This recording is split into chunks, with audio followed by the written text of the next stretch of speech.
하나님이 오늘도 우리들에게 말씀 속에서 큰 은혜를 주실 줄로 믿습니다. 로마서의 기록은 이렇습니다. 모든 사람이 죄를 범하였으며 하나님의 영광에 이르지 못하더니 그리스도 예수 안에 있는 속량으로 말미암아 하나님의 은혜 값없이 의롭다 하심을 얻은 자가 되었느니라 라고 이렇게 말씀하고 있습니다. 바로 모든 사람은 죄로 말미암아 하나님과 이제는 멀어졌다. 또 하나님과 분리되어졌다. 더 나아가서 하나님을 향했던 관역이 옆으로 빗나가 버렸다라고 이렇게 말할 수 있습니다. 바로 이런 현상을 성경에서는 죄 이렇게 이야기합니다.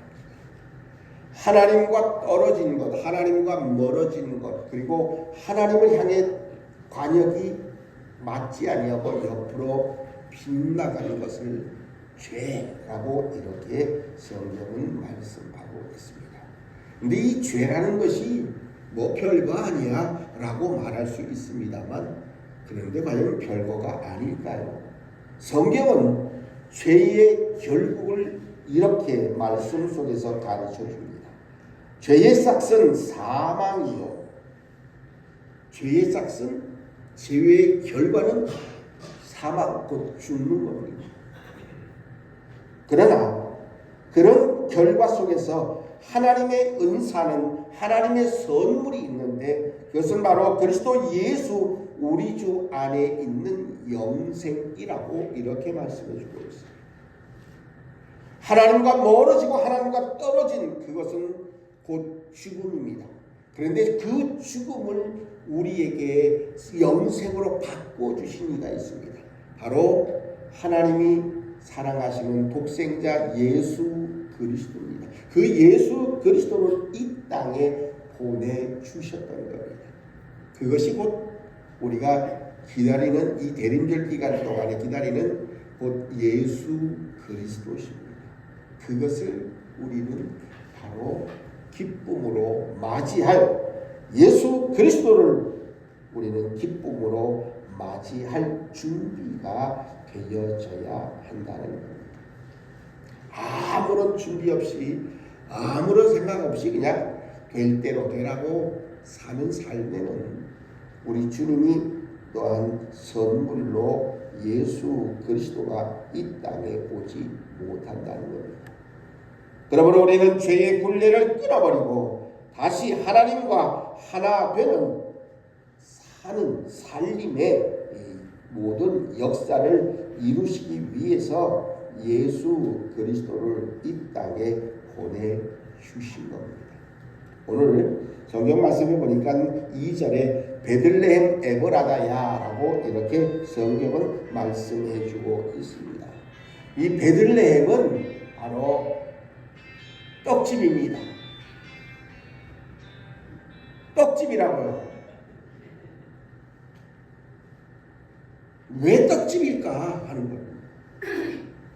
떡은 먹어야 살게 하는 힘이 되었습니다. 어떤 분들은 이렇게 얘기해요. 아유, 목사님, 난 안 먹어도 살아요. 안 먹고 사실 분 계신가요? 아마 우리 성도님들 가운데는 난 안 먹어도 살아라고 말할 수 있는 사람은 아무도 없을 겁니다. 먹어야 사는 겁니다. 베들레헴 곧 이것은 떡집입니다. 에브라다라고 하는 이 이름은 베들레헴의 옛 이름이었습니다.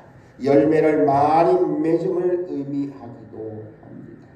그런데 왜 하필이면 미가 선지자는 이 베들레헴이라고 하는 이곳에 예수님이 오실 것을 또한 예언하셨을까 하는 겁니다.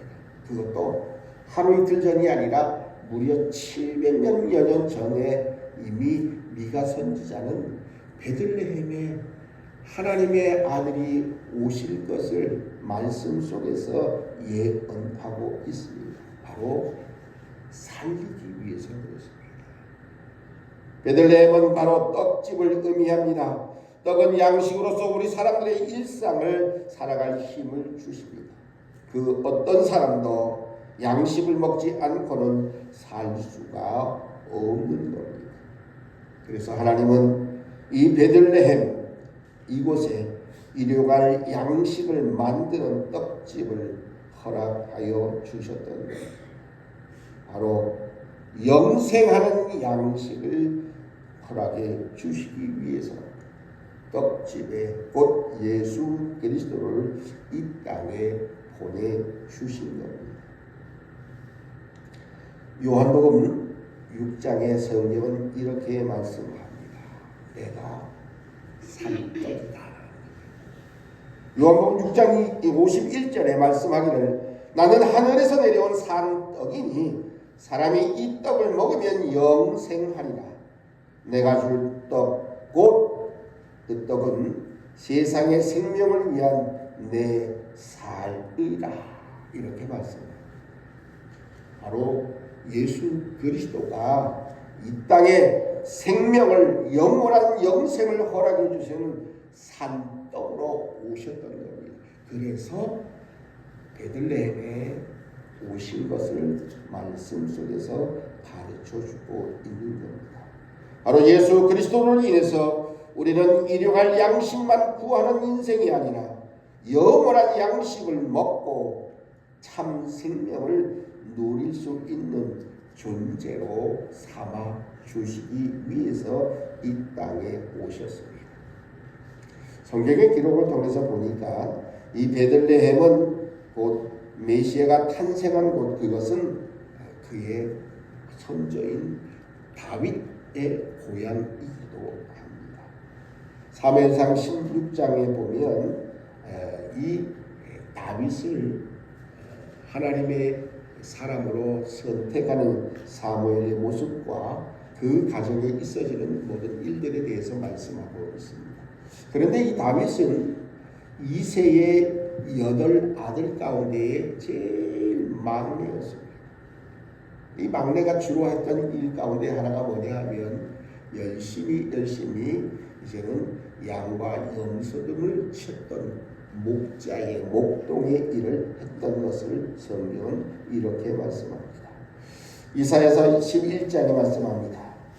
이새의 줄기에서 한 싹이 나며 그 뿌리에서 한 가지가 나와서 결실할 것이다 라고 이렇게 말씀합니다.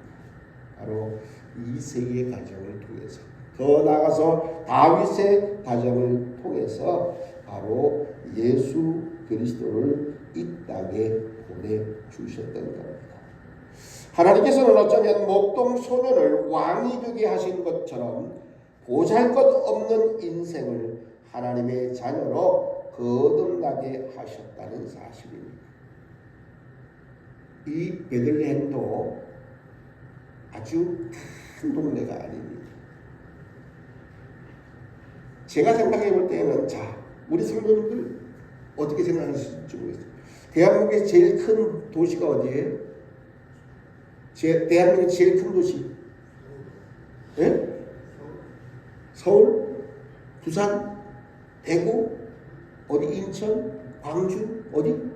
서울이에요. 자, 그러면 서울에 한 1000만 명 정도가 산다고 그러는데 5천만 중에서 1000만이 사는 서울에서 과연 대통령이 제일 많이 나왔을까요? 어떻게 생각하세요? 예? 지방에서? 다른 동네? 이름도 없었던 별볼일 없는 동네? 확률적으로 보면 5분의 1의 인구가 사는 서울에서 대통령이 나올 만도 한데 별로 없어요. 이스라엘로 치면 가장 큰 예루살렘에 하나님의 아들 왕이 오시기를 또한 오실 것이 맞지 않을까 생각되어지는데 그렇지 않아요. 예루살렘에서 저만큼 한 10여 킬로 떨어진 이 베들레헴 에브라다, 그곳에서 하나님의 아들 예수 그리스도가 그곳에 오셨어요.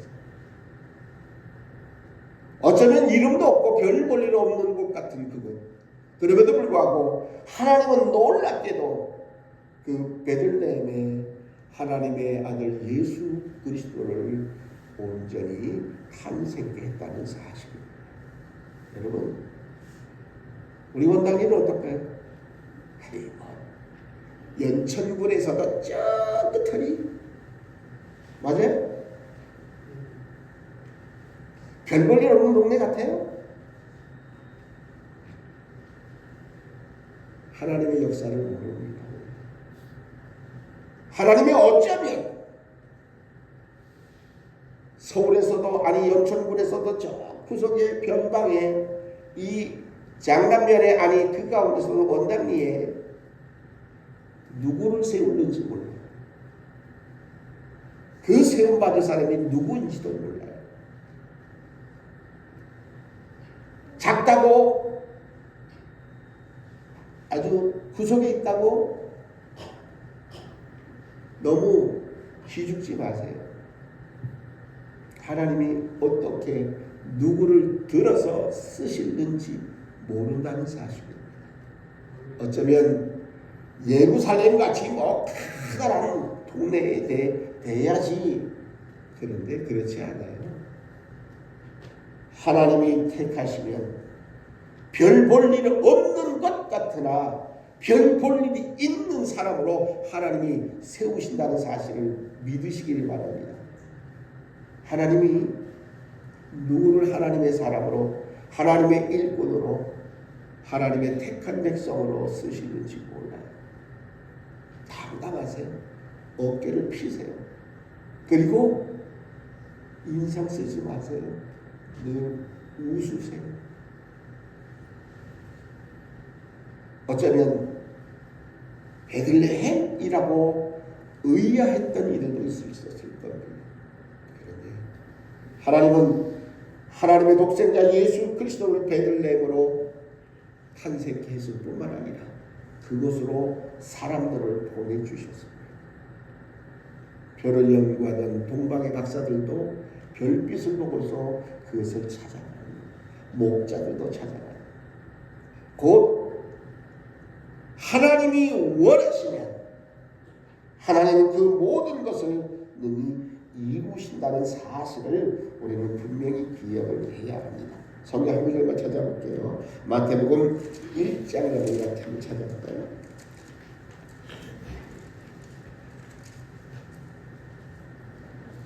마태복음 1장 1절을 한번 함께 공독해 보겠습니다. 신약성경 제일 처음 마태복음 1장 1페이지, 신약이 1페이지 제일 위쪽에 찾으셨으면 함께 봉독합니다. 시작. 아브라함과 다윗의 자손 예수 그리스도의 계보라. 여러분, 예수 그리스도는 이렇게 이세의 줄기에서 한 가지 곧 다윗을 통해서 그 대를 통해서 예수 그리스도가 어쩌면 별 볼 일 없는 곳이었던 베들레헴에 오셨던 겁니다. 하나님은 우리들에게 그런 은혜를 주십니다. 별 볼 일 없는 것 같은 나를, 하나님은 별 볼 일 없는 것 같은 우리를 하나님의 사람으로, 하나님의 일꾼으로, 하나님의 그릇으로 쓰신다는 사실을 분명히 믿으시기를 바랍니다. 감동이 없어요. 한번 따라서 해야 될 것 같아요. 나도 하나님이 쓰시면 하나님의 일꾼이 됩니다. 다윗은 뭐 별볼이 있었어요? 가정의 제일 막내 별볼이어서 야, 너 저기 가서 양이나 치어. 목동의 모습인 그를 하나님이 쓰십니다. 골리앗을 이기게 하시고 이제는 이스라엘의 두 번째 왕이 되게 하시고 나라를 다스리게 하신다는 사실입니다. 그런 우리들 하나님이 부르시고 하나님이 세우시고 하나님이 택하시면 하나님의 일꾼 될 수 있음을 분명히 믿으시기를 바랍니다. 더 놀라운 것은 하나님이 우리를 이렇게 말씀하고 있습니다. 한 구절만 더 찾아볼게요. 신약성경 베드로전서 2장을 한번 찾아볼게요.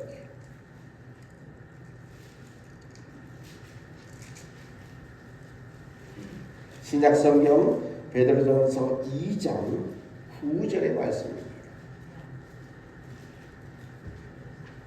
페이지로는 제 성경 379쪽에 있습니다.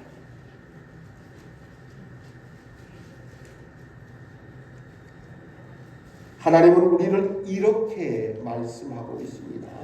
베드로전서 2장 9절의 말씀을 함께 낭독해 보겠습니다. 찾으셨으면 함께 합니다. 시작. 그러나 너희는 택하신 족속이요 왕같은 제사장들이요 거룩한 나라요 그의 소유가 된 백성이니 이는 너희를 어두운 데서 불러내어 그의 기이한 빛에 들어가게 하신 이의 아름다운 덕을 선포하게 하려 하심이라. 어쩌면 우리로 하여금 힘없는 이름 없는 유명하지 아니하고 무명한 우리들을 하나님은 우리를 부르십니다. 부르셔서 우리에게 이렇게 말씀하고 있습니다. 너희는 택하신 족속이요 왕같은 제사장들이요 거룩한 나라요 하나님의 소유가 된 백성이니라고 말씀합니다. 내가 하나님의 소유된 백성이고 내가 바로 거룩한 이제는 나라요 또한 왕같은 제사장이요 하나님의 택하신 족속이라는 겁니다. 어둠에서 우리를 불러내어서 빛으로 들어가게 하셨다고 이렇게 말씀 속에서 가르쳐주고 있습니다. 나를, 여러분들을 하나님이 그렇게 부르시고 그렇게 세우시고 그렇게 또한 역사하시고 함께 하실 것을 말씀하고 있습니다. 이렇게 되게 하시려고 예수님은 베들레헴에 나셨다는 사실입니다. 베들레헴은 작은 마을입니다. 그런데 이곳에 이스라엘을 다스릴 자, 곧 모든 세상을 다스릴 자가 탄생한 곳 되게 하여 주셨던 겁니다. 어쩌면 비록 작고 보잘것은 없지만 하나님을 믿고 하나님을 바라보며 살 때에 누구든지 하나님의 세계와 민족을 위한 훌륭한 하나님의 쓰임받는 그릇이요 일꾼들이 될 수 있음을 다시 한번 분명히 믿으시기를 바랍니다. 미가 선지자는 700년 전에 예수 그리스도가 베들레헴에 오실 것을 예언하셨고 그의 예언대로 예수 그리스도는 베들레헴에 나셨음을 성경이 우리들에게 증거해주고 있습니다. 원어기는 예수님이 베들레헴 에보라다 작은 마을에 오셨던 것처럼 이제 작은 교회, 작은 또한 마을, 그러나 하나님은 이곳에 우리 주님의 교회를 세워주셨고 이곳에 여러분들을 불러주셨고 이제는 어둠이 아니라 빛의 사람으로 살게 해주셨고 왕같은 제사장으로 하나님의 소유된 백성으로 더 나아가서 온전한 하나님의 일꾼으로 거룩한 나라로 삼으심을 분명히 믿으시고 매일매일의 삶의 모습 속에서 기쁨과 즐거움과 감사함으로 매일매일을 살아가는 우리 모든 하나님의 거룩한 자녀들, 백성들, 하나님의 일꾼들 되시기를 간절히 바랍니다. 사랑의 아버지 하나님 은혜를 감사합니다.